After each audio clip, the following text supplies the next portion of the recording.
मुंबईमध्ये शहर आणि उपनगरांमध्ये मुसळधार ते अतिमुसळधार पावसाची आणखी शक्यता वर्तवण्यात आलेली आहे। काही ठिकाणी अत्यंत मुसळधार पाऊस पडण्याची शक्यता आहे। दुपारी 1:45 आता समुद्रामध्ये उंच लाटा उसळणार असल्याचं देखील सांगितलं जातंय।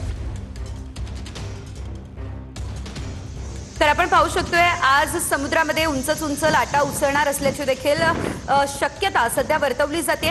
कालपासून मुंबईमध्ये संततधार पावसानं हजेरी लावलेली आहे। आज सकाळपासून देखील पावसाची बॅटिंग सुरू आहे आणि आणखी काही दिवस पुढचे 4 दिवस असाच पाऊस जो आहे तो कायम राहणार आहे।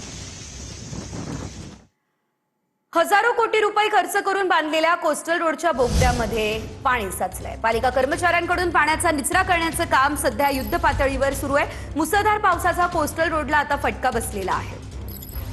हजारो कोटी रुपये खर्च करून हा कोस्टल रोड बनवण्यात आला, मात्र या ठिकाणानं पाण्याचा निचराच होत नाहीये आणि त्यामुळे या ठिकाणी पाणी काढण्याचे प्रयत्न कर्मचाऱ्यांकडून केले जात आहेत।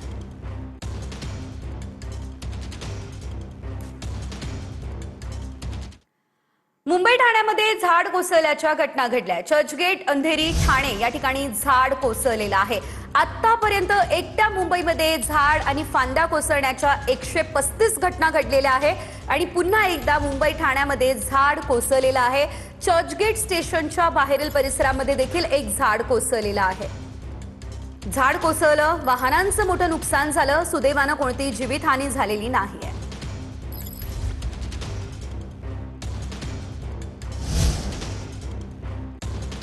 मुंबईमध्ये चर्चगेट रेल्वे परिसरामध्ये झाड कोसळलंय। हे झाड कोसळलं त्यामुळे 3 वाहनांचं या ठिकाणी मोठं नुकसान झालेलं आहे। चर्चगेटच्या परिसरामध्ये स्टेशनच्या परिसरामध्ये देखील आणखी एक झाड कोसळलेलं आहे आणि यामुळे वाहनांचं मोठ्या प्रमाणात नुकसान झालेलं आहे। मैं सवेरे 8 बजे जब ड्यूटी पे आया तो देखा तो ये पेड़ पूरा रास्ते पे गिरा हुआ था। जब मैंने मेरे रिलीवर से पूछा तो उन्होंने बताया 2 या 2:30 के बीच में ये रात में गिर गया। हाँ, एक कार डैमेज हुए।